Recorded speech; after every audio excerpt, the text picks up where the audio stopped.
I have a patient who is on the rehab section of the hospital who is in for a spinal cord injury, which has left him quadraplegic.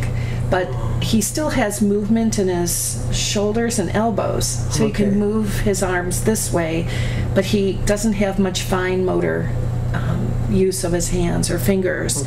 So what we've done is the occupational therapist has actually given him a splint to wear that holds his thumb and fingers in place, and with that on, he can take his thumb and strum right across.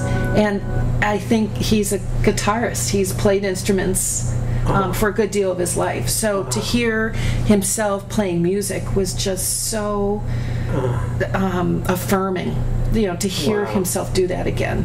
And I think, you know, we're working with some other things as well with guitar and stuff, but this was a good way to start because it was wide enough. He had some room to negotiate. Didn't have to try and get into a small space. Again, he could fool around with it, just do a few strings at a time, do all the strings. And I found even between 2 visits, he was able to play in a much stronger way. The second time I went to see him, and the sound was very full.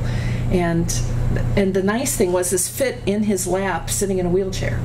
So we didn't have to try and manipulate something within the arms of the chair. It just fit perfectly. So that was nice, that he could just hold it and play it. So do you suppose that had an effect on his mental well-being or his sense of accomplishment or something? I think so, and part of what's important about my work that I feel very strongly about is that I'm not just, and actually the whole department, that we're not just dealing with a problem, a symptom, something broken, you know, a broken arm. We're dealing with a whole person who has a mind, has a body, has spirit, has a lot of needs. And so we're trying to meet needs on all those levels. So physically, we're working on increasing fine motor skills and the gross motor skills. So that's right there. Emotionally, I think it's just very heartening for him to be able to play an instrument again and hear himself playing it, because part of his identity before the accident was as a musician, and it still is as a musician, and we're just finding alternative ways for him to do that. And then he's learning new skills, so even cognitively we're helping him, you know, on a cognitive level as well.